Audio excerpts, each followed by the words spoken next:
Well, good morning. I thought I'd do a September garden tour. So I'm starting with my vegetable garden, and there's not many vegetables left. There's some tomatoes and some kale, but other than that, it's mostly morning glories, which I have to say are pretty beautiful. And even though the garden isn't really producing so much food for me and John anymore, it's still giving food to the bees and the insects, and definitely our chipmunk who loves to raid the composter. Come on, dogs. So next we'll go over to the shade garden. I transplanted a bunch of hostas from in front of my studio. That's one of them you can see on the end. Next year it'll come back beautifully. And the hydrangea is really exploded this year, as so much has. And here's my Dahlia garden. Now these guys are huge. These are those dinner plate dahlias, and I'll just put my hand there so you can see how big they really are. But the dahlias got a little beaten down. That's a lily in with my dahlias from the rains we had, but they're still doing well, and they will into the fall. It's one of the things I love about them, when all the other flowers are gone until the first frost.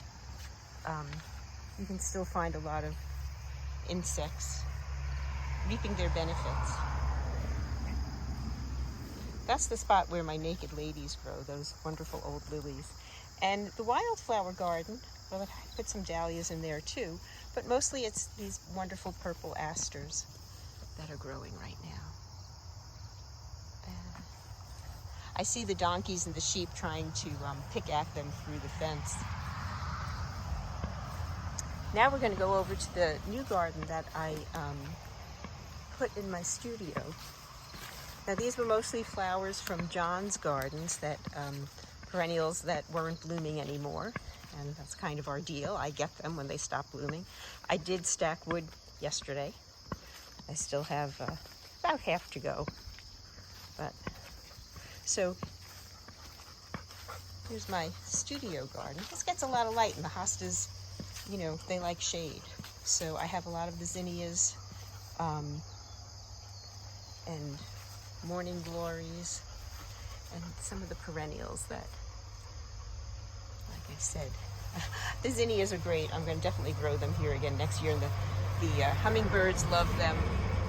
They hum outside my window while I'm working. It's really, really delight. But we'll see what happens with that next year. And here's John's wonderful raised bed garden. A little noisy out here for a Sunday morning. And I'm going to finish up on the back porch garden. This is where we buried Minnie, and our friend Anne gave us this catmint to plant from her garden for Minnie. Yes, Faith, I know. And so this is mostly zinnias at this point, and the cone flowers are fading. But it's a September garden.